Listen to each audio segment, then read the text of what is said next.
All content and material used in this video are for purposes of review and commentary under terms of fair use. Also, the following views expressed in this video are of personal opinion. Viewer discretion is advised.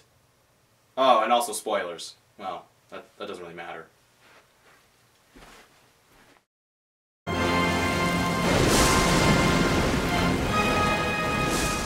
Hello ladies and gentlemen, and welcome to StormKing's final impressions of the fall 2013 animes. Now, without further ado, let's check out the animes that have just ended this fall 2013 season as we head over into the winter 2014 season. Here we go. First up on my list, BlazBlue Alter Memory. Now, fans demanded it. Even I wanted it. We got a BlazBlue anime.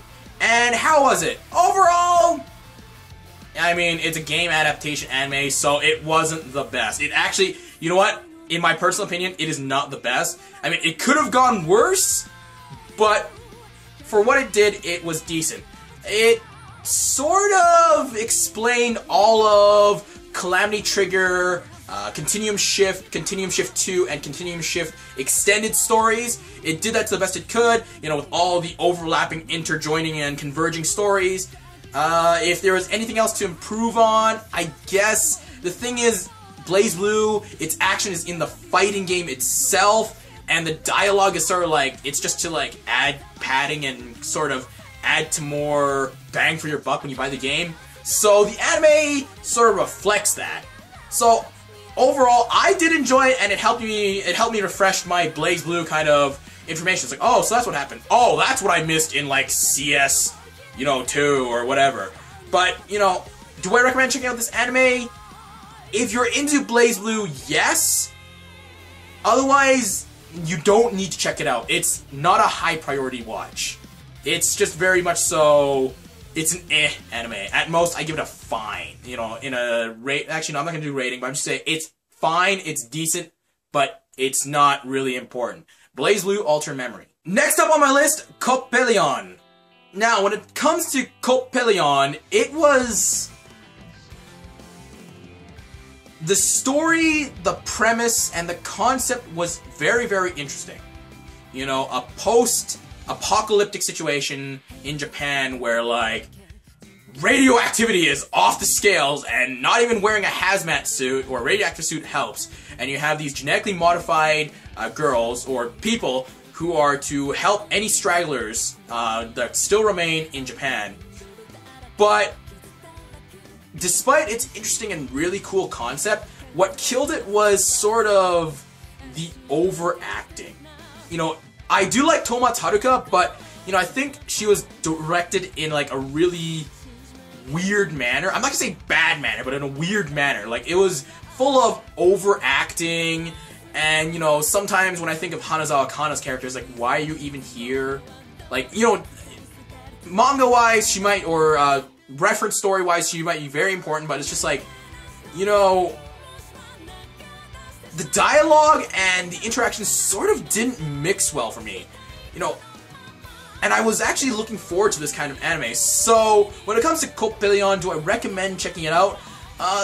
For me, it's a miss. For others, it might be a hit. But, you know what, if you think it's a good hit, that's fine. For me, it was a miss because of the voice acting direction and kind of, you know, not exactly the action. The action was there, the plot was there, and the drama was there, but it's just like there was overacting, which sort of killed it for me. So, yeah, Coppelion was a miss for me. Next up on my list, Freezing Vibration. Now, this is the second season to Freezing, not Freezing, Freezing. And it takes place during the Alaska arc.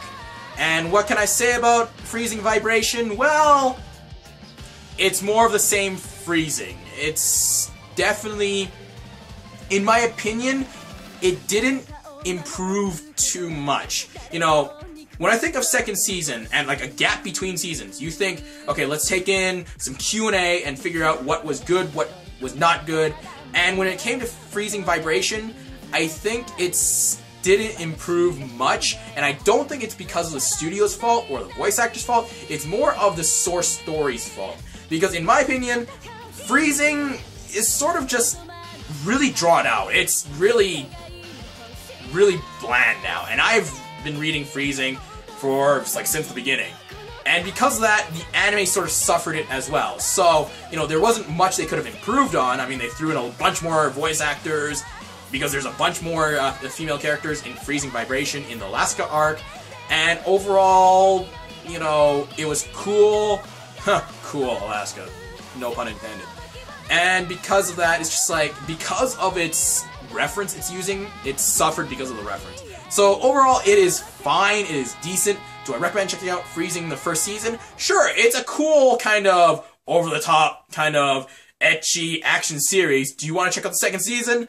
That's more your decision. I say you don't need to, but if you want to, check it out if you want to. Freezing Vibration. Next on my list, Galilei Donna.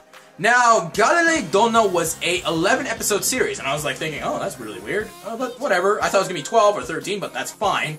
And overall, it was fine.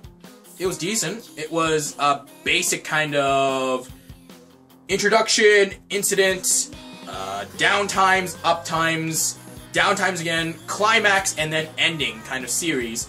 And the voice acting was fine. The voice acting was actually pretty cool. The voice for what's her name? Let's see, Kazuki. The voice actor for Kazuki, I was just like, do we even need Kazuki? She's just. The voice actor for Kazuki was fine, but her character is just like really whatever. That's fine. But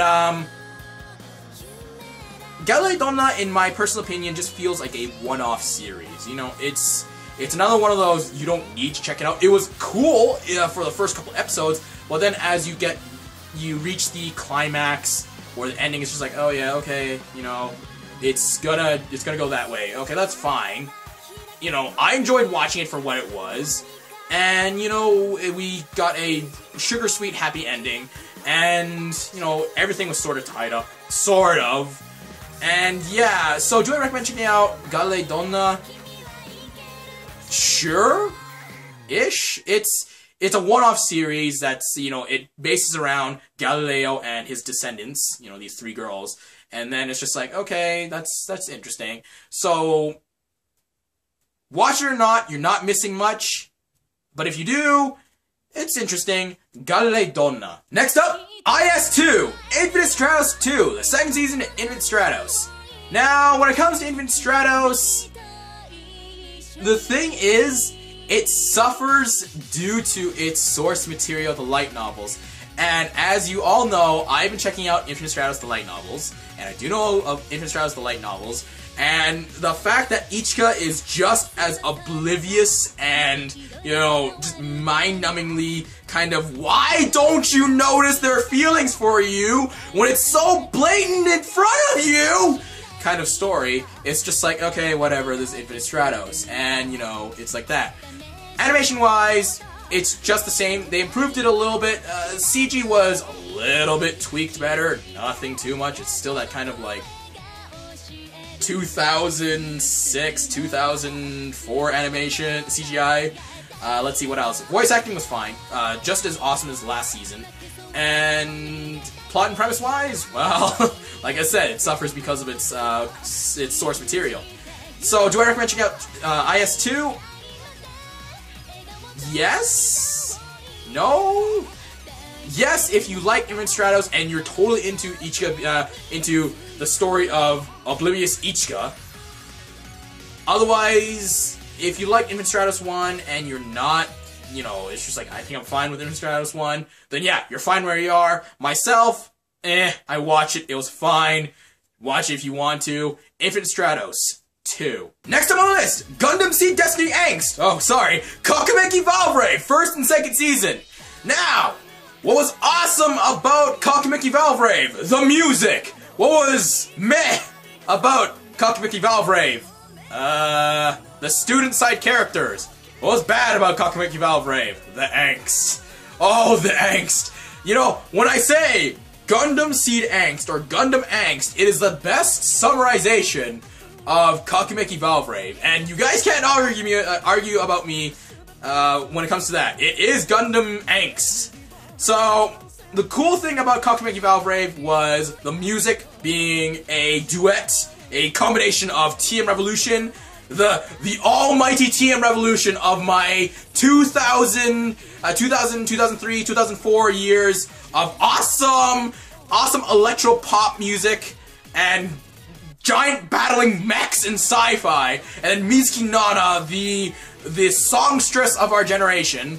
Well, of my generation, or for me. And then the cool characters, LF and LF.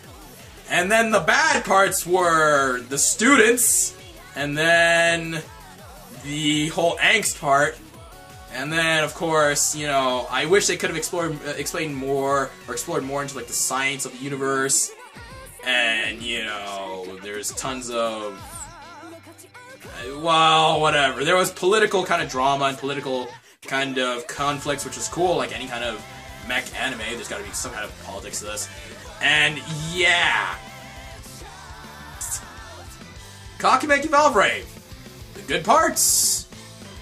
Oh, and also LF, punching the crap out of Tokishima Haruto whenever he can. It's like LF, I want to complain. Douche. No, you don't. I'm like, yeah, that's pretty cool. I like you, LF. So I like LF scenes. I like, the LF character. The interaction between Haruto and LF was cool in that, whenever Haruto said something, LF just punched him. It's just like, okay, cool, problem solved. So yeah, when it comes to Kakumeiki Valvrave, are you missing anything? Not really.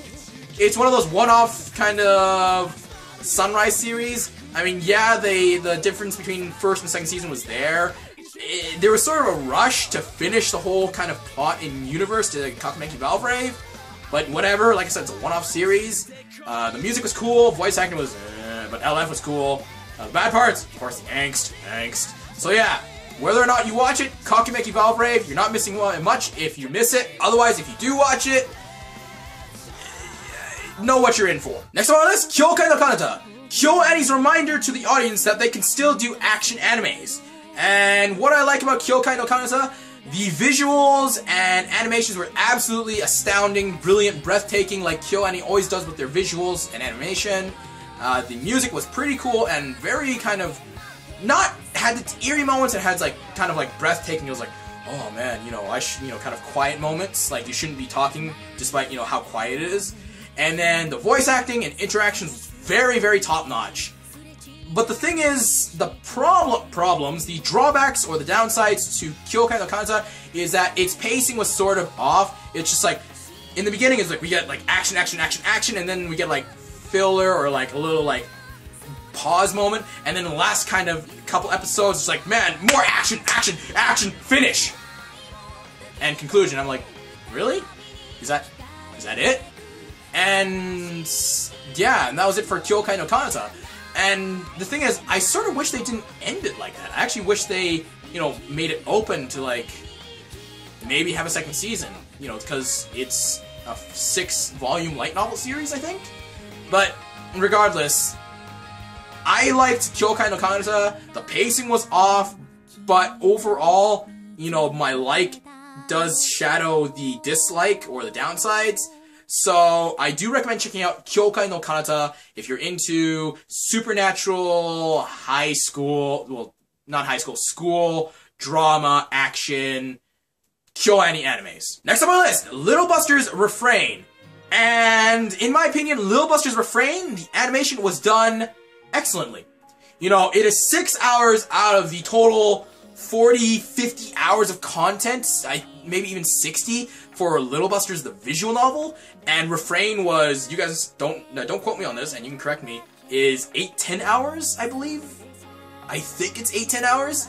And for what JC staff had, in terms of syndication and a lot of time, they did their best, and I applaud them for doing a good job of Little Buster's Refrain route.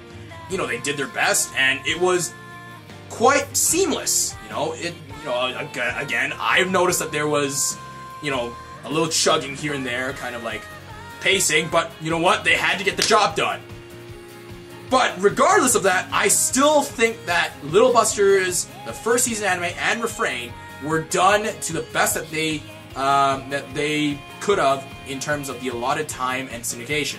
So, do I recommend checking out Little Buster's Refrain? Yes! Do Do I recommend checking out Little Busters the first season to check out Little Busters Refrain? Definitely.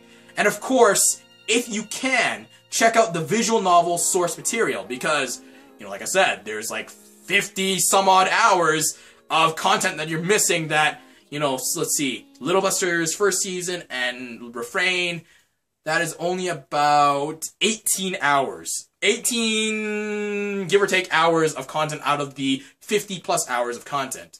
So yeah, do check out Little Busters to check out Little Busters Refrain. Next up on the list, Machine Doll wa Kizutsukanai. Now, I totally enjoyed the series, but before I head on to the good parts that I like, the iffy parts to Machine Doll, was the CGI parts, and thank goodness they didn't, you know, do too much CGI because it was sort of a little bit awkward and blocky. Well, not blocky, just like bad CGI. And sometimes, you know, the plot sort of was, how does this connect to that and that, and where did you come from, and what about that? You know, sometimes there are missing parts, but, you know, time allotted and syndication-wise, you know, you can't do much about that. But, other than those points, I totally love Machine Doll wa Kizutsukanai. Voice acting of Raishin. You know, people don't realize this, but Shimono Hiro can do, you know, serious parts. It's just, he keeps on getting his, DT Seiyu parts, Dote Seiyu, parts. You can Google what Dote Seiyu, what was it? Whatever. And then Yaya Harada Hitomi. Awesome! The voice of Yaya was excellent. I totally loved Yaya. You know, Irori, Komurasaki, Charlotte, who else? Frey. I loved each and every one of these characters and their voice actors. It was so perfect. And they all interacted, you know, perfectly. There was nothing out of place. Even Loki was cool. I totally loved Loki. And, you know, the music was cool. The music was totally breathtaking and astounding. And, you know what? I love the opening. And the ending was so awesome. It is so awesome. I sort of find myself just dancing to, you know, Maore Setsugetsuka. Is it Setsugetsuka? No, it's Setsugetka. Yeah, it's Setsugetka. And, yeah, I totally recommend checking out Machine Doll wa Kizutsukanai. And, you know, it's this whole action shonen, steampunk, well, not supernatural, magical, series, genre of series. And I do recommend checking out Machine Doll wa Kizutsukanai. It's just awesome. I loved it. Next up on the list, Monogatari series second season. And what can I say about Monogatari series second season? What can I say about Monogatari series second season? Nothing. No, literally, I can't say anything. You know, it is the same thing that we wanted. It is the same thing that we asked for. You know, since it was confirmed that all of the Monogatari books, the Bakemonogatari books, has been confirmed to be animated, it's just like, oh man, cool. So all we're just waiting on is Kizumonogatari, Kabuki Monogatari, you know, all the rest of the Monogatari. I don't follow Monogatari, the light novels, too much, because I have other people that follow it for me, and it's like, hey, you know, here's what's happening. Anyways, but the animation, you know, not much has changed. The overall animation quality improved a little bit, because, you know, a little bit between Bakemonogatari to Monogatari series second season, but you know what? That comes with the years that passed by. And you know what? It's what you wanted, it's what you asked, and, you know, we got more. It is the sequel, the expansion of the whole Monogatari series. We get to see all the new characters. Sorry, not new characters. We get to see new characters? Do we? I think we do. No. We see all our same characters from Bake and Nisei, you know, with some new style, you know, new clothes, haircuts, and all that fun stuff. And then we expand upon everyone's characters and whatnot. So yeah, do I recommend checking out Monogatari series second season? Yeah! If you watch Bakemonogatari and Nisei Monogatari, why would you not watch second season? And I do recommend checking out those series, Bakemonogatari and Nisei Monogatari. Yeah. Next on my list, Ore no Nounai Sentakushi ga something. I'm just gonna call it no Kome. You know what? It is so long, I'm just gonna call it no Kome because I don't feel like saying the whole long title. And yeah. So, when it comes to no Kome, did I like it? Did I not? Did I enjoy it? Did I not? Well, it was fun. It was a fun series. It had a lot of... It is majorly slapstick humor. It is a majorly slapstick comedy anime.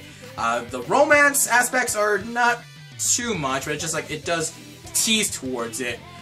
And it did leave it in a sort of open kind of way that there might be a second season, but I don't think there's going to be a second season. It just leaves a possibility of such. And the voice acting was fine. Some voice actors I sort of didn't like, some I was just like, oh yeah, that's pretty cool. But, you know, overall, voice acting was fine. Animation was actually, Dio Medea did a very colorful job. Very vibrant colors. It was very, you know, face was like, ah, kind of brightly colored, and that was pretty cool. So, do I recommend checking out No Kome? If you're into slapstick humor, kind of romance, slight romance, and making choices, bad or, you know, good or bad and bad, kind of comedy animes or genres, then I do recommend checking out No Kome. Ore no Kome. You know what? No Kome. Next up on my list, Outbreak Company. Now, when it comes to Outbreak Company, this anime totally and absolutely took me by surprise. And by surprise in a good way, by how amazing and astounding it was. Well, it was now. And I totally loved the initial premise and story of, you know, you have a otaku hikikomori and, you know, has nothing much going for him. Is transported to another world, and then, you know, you must introduce our otaku goods and culture to these people in a distant, you know, fantasy land. And then as we go further and further along, you start to see, wait a minute. Outbreak Company. Outbreak Company. And I won't spoil it after that. So, the voice acting, amazing. The animation, it's very, I guess, pastel-like. I might be wrong if I say this, but very kind of pastel-like. It's not like KyoAni's, you know, very vibrant and, you know, kind of hair-low, all over the place kind of animation. It's very, almost pastel-like if I'm saying this correctly. And the music was, opening ending is not for me, but, you know, I liked it nonetheless. And the background music was just as awesome. And I do recommend checking out this anime if you're into kind of this whole explanation, definition, and placement of an otaku in a fantasy world, and then, you know, things start to go awry, like with any kind of story. Something has to go awry for it to be more interesting. Outbreak Company. Next up on our list, White Album 2. Or otherwise known as NTR Album 2, or White NTR 2. Actually, I like that. White NTR. Anyways, White Album 2. If you watched White Album, then you know what's in store for you for White Album 2. And I liked White Album 2. You know what? I think they could have gone a 2-course syndication to to explain more kind of stuff rather than leave it to flashbacks to be like, oh yeah, here's how we know each other, or here's how we interacted, here's how stuff came awry, and here's how stuff went awry. And yeah, I liked White Album 2. The music is, you know, if you watched White Album, then you know what the music is like. It's very kind of, I wouldn't say kind of downer, but it's very almost melancholic. Not pessimistic, but very melancholic kind of music. And I like the music that was in the anime, especially when they did White Album at the end of episode 1. I love the whole just a cappella of White Album, which was pretty cool. Sorry, I say a cappella, but just vocal only White Album. And yeah, the voice acting was awesome by the 2 female mains and the 1 male main. They all interacted, you know, very well. No one was out of place. And yeah, if you're into romantic drama, school romance dramas, then I do recommend checking out White Album 2. And you don't need White Album 1, the White Album, the first series, to understand what White Album 2 is. It's like a standalone series in its own. It's very much so. White Album 2 is set, I think, 10 years after the first White Album, so it's its own kind of thing. But if you know of White Album, then you know what White Album is. White Album 2 is. So, check out White Album 1 or 2, or just check out either or. Yeah, White Album 2. And last up on my final impressions is Yozakura Quartet Hana no Uta. And the thing is, I like Yozakura Quartet, but the thing is, I've gotten bored of Yozakura Quartet because of the manga. And like with Freezing Vibration, like I said, due to the source material, it's not heading anywhere. It's not going anywhere. Like, there is a conflict, there is, you know, an antagonist to defeat, but it's just not getting there. It's just like, it doesn't feel like we're going anywhere. It's very much so kind of, okay, we're chugging along, we'll get bits and pieces here and there, but then we're chugging along, and that's how it feels. Voice acting was fine. We got every one of our voice actors back from the first Yozakura Quartet and the OVA series, like it should, and music was very upbeat punk. Is that even I wouldn't say pop rock, but very upbeat punk. And yeah, that's the music. And do I recommend checking out Yozakura Quartet? Yes and no. In a way, it's its own series in that it goes off after chapter 30? Yeah, something like that. But then, if you have the first season as a reference to know where you're starting from, then yeah. So, I guess you need to check out first season of the first Yozakura Quartet. Not so much the OVAs, but checking out the OVAs would be just as awesome. And then check out Yozakura Quartet Hana no Uta. So, yeah. Do I recommend checking this out? Sure, why not? But you know what, for me, because I know Yozakura Quartet, it's a miss for me now. The series, not the anime, but the series itself. Yozakura Quartet, Hana no Uta. So that's it for my final impressions of the fall 2013 animes. Admittedly, this fall season, all the two core series are very good, including Strike the Blood, despite it being a fanservice anime. But the rest of the animes, you know, some of them they suffer due to their source material, and some others, because of their syndication and a lot of time, you know, they're not allowed to kind of bloom or not allowed to prosper. Kind of, if they were allowed two-core season, a two-core lineup, then they would have had more time and more breathing room to do stuff. But regardless, overall, this fall season is very good because of its two-core series and my notable series. So, with that being said, this is StormKing with the final impressions of the fall 2013 anime, telling you to read some manga, watch some anime, and I'll see you in the next video, and hopefully it'll be pretty soon. See ya.